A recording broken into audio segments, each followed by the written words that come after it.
Bonjour. Alors, on se voit aujourd'hui pour parler de la thérapie en visio. Ça marche ou bien?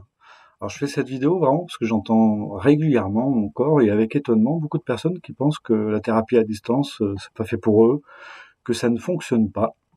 Du coup, on va essayer d'apporter quelques éléments pour clarifier l'utilisation de cet outil et voir si effectivement ça peut être pertinent.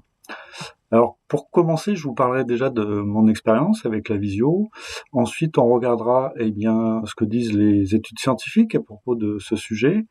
On balayera ensemble les avantages qu'on peut avoir en faisant de la visiothérapie. Et puis, on parlera aussi un petit peu de côté pratico-pratique pour savoir comment on peut faire en vrai.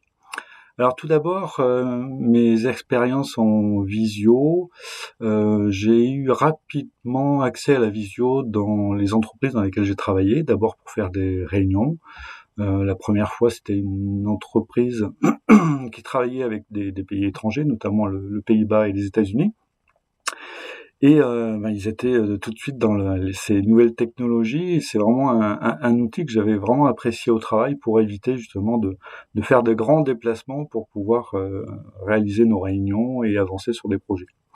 Ensuite, dans une autre entreprise où là, du coup, on était vraiment dans la formation et le conseil. On travaillait dans toute la France et on avait des clients qu'on devait suivre à moyen ou à long terme.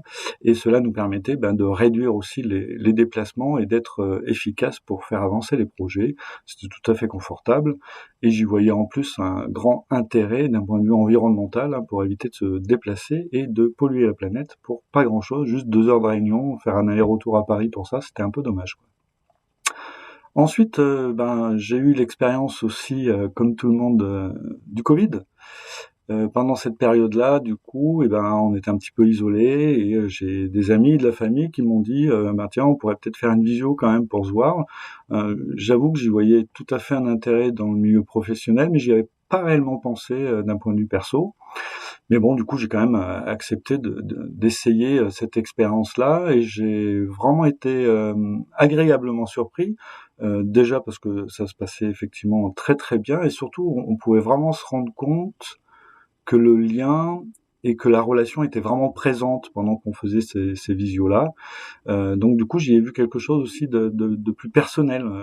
Ça a quand même été un virage important cette période de Covid.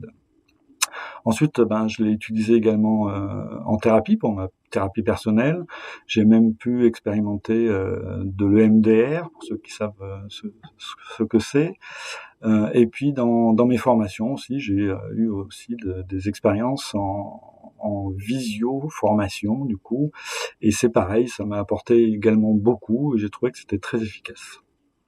Donc voilà par rapport à la relation que j'ai avec cet outil. Ensuite, que disent les études scientifiques? Alors c'est assez intéressant ces études, déjà parce que pour savoir s'il y avait une efficacité entre le présentiel et le distanciel, ils ont observé 3 points différents. Le premier point, c'est déjà le ressenti du niveau d'alliance thérapeutique que peuvent avoir les patients en faisant cette thérapie en présentiel et en visio, et puis aussi leur impression d'utilité de ce ressenti d'alliance thérapeutique. Et en fin de compte, et enfin, le dernier point, l'efficacité de la thérapie. Alors c'est quand même assez surprenant parce que sur 47 analyses comparatives, sur près de presque 5000 personnes, l'efficacité de la thérapie en présentiel et en distanciel est absolument identique. Donc il n'y a pas véritablement de changement d'efficacité sur l'utilisation de la thérapie en visio par rapport à la thérapie en présentiel. Alors, il y a quand même beaucoup d'avantages à la visio. Je tiens quand même à préciser que ce soit en visio ou en présentiel, on est dans un même cadre professionnel, on répond à la même déontologie professionnelle, on garantit la même confidentialité et on s'assure aussi de la sécurité dans la relation thérapeutique. Un des gros avantages, c'est quand même l'accessibilité. Là, du coup, il n'y a plus besoin ni de déplacement. Même les personnes qui sont en mobilité réduite ont accès avec leur ordinateur à plein de possibilités en visio. Au niveau du transport, évidemment, il y a plus ce problème-là. Ça répond aussi à une problématique de désert en santé mentale, hein. Dans certaines régions, il y a très peu de thérapeutes qui peuvent exercer. Du coup, ben là, on peut quand même trouver des thérapeutes, même si on est en milieu très rural. Il y a un autre avantage aussi, si jamais vous êtes dans un métier qui nécessite beaucoup de déplacements, c'est parfois compliqué du coup de caler ces agendas et d'avoir une continuité thérapeutique lorsque vous bougez beaucoup. Ben là, il n'y a pas de souci, hein, même si vous êtes en déplacement, vous pouvez caler vos rendez-vous. Et puis aussi, si jamais vous déménagez, il y a de nombreux cas où la personne déménage, du coup, elle interrompt son travail thérapeutique. Là même en déménageant, du coup, il n'y a pas besoin d'interrompre et on a vraiment une continuité thérapeutique intéressante là-dessus. En termes de confort aussi, hein, ça provoque moins de stress, hein, vous n'êtes pas obligé de vous déplacer, vous pouvez faire ça de chez vous ou ailleurs, en tout cas dans un endroit qui vous est confortable. Il n'y a pas de perte de temps, vous n'avez pas besoin de chercher une place pour vous garer. Et puis pour certaines personnes aussi, c'est plus facile de s'exprimer de chez eux ou dans un lieu familier, sans être obligé d'attendre dans une salle d'attente, etc. Au niveau du coût, c'est quand même aussi assez intéressant, je trouve. Moi, je suis un thérapeute, je dis souvent que je suis un thérapeute rural, donc moi j'exerce des tarifs en adéquation dans mon lieu de vie. Par contre, si on regarde la moyenne des tarifs qui est pratiquée en France, on prend une ville moyenne, une séance de thérapie, c'est entre 70 et 100 euros. Puis là, si on va vraiment dans les grandes villes, ça peut carrément exploser jusqu'à 150 euros. Moi, mes séances en 2026 sont à 60 euros, que ce soit en présentiel ou en visio.